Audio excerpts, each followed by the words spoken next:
My manipulative girlfriend pulled a cheating prank on me on my birthday. Bryn texted me screenshots of another guy's messages all morning. Hearts, kisses, intimate details, the works. I was at work when the first one came through, then another, then 5 more in rapid succession. My stomach dropped. We'd been together 3 years. I'd been saving for a ring. By lunch, I'd received 23 messages, each one worse than the last. My coworker Theo noticed I looked sick. "You okay, man?" I showed him my phone. "That's brutal," he said quietly. I left work early, drove home in a fog, found Bryn sitting on our couch with a birthday cake and a massive grin. "Surprise!" she yelled. "Did you really think I'd cheat? It was Quinn. He sent fake screenshots from a burner. Isn't that hilarious?" Quinn, her best friend since college. The guy she'd assured me was just a friend. He was hiding in our bedroom, laughing so hard he was crying. "Dude, your face right now," he gasped between laughs. "This is comedy gold." I stood there, cake in front of me, 2 people I trusted, laughing at my pain. "This isn't funny," I said. "Oh, come on," Bryn rolled her eyes. "You're so sensitive. It's just a joke. I'd never actually cheat. You made me think my relationship was ending, for hours, on my birthday. But it proves you love me," she said, suddenly serious. "See how devastated you were? That's so sweet." I looked at Quinn, still grinning on my couch,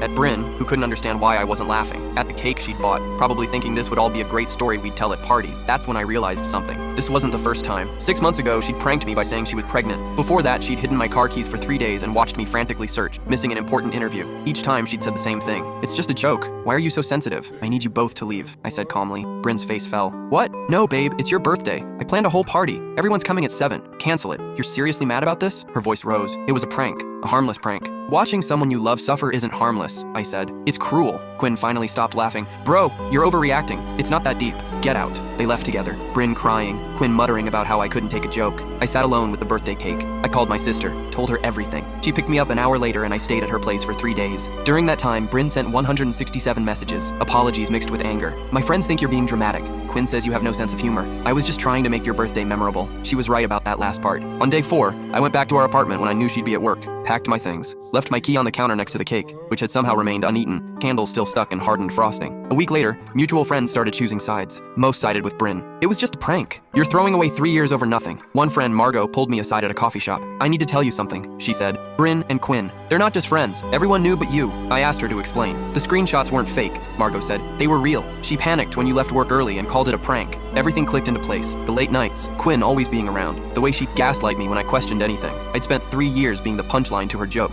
That was 4 months ago. I moved to a different part of town, changed jobs, started therapy to work through why I'd accepted being treated that way. Last week, Bryn showed up at my new apartment. "I miss you," she said. "Can we talk?" Through the doorway, I could see Quinn sitting in her car, waiting. I wanted to ask if he was the birthday surprise she'd really planned, if the cruelty was the point all along. Instead, I just said, "No thanks," and closed the door. My 33rd birthday is next month. I'm planning to spend it alone, reading a book, maybe ordering takeout. No surprises, no pranks, no one making me feel small for their entertainment. Just me, existing peacefully, finally understanding that the joke was never funny.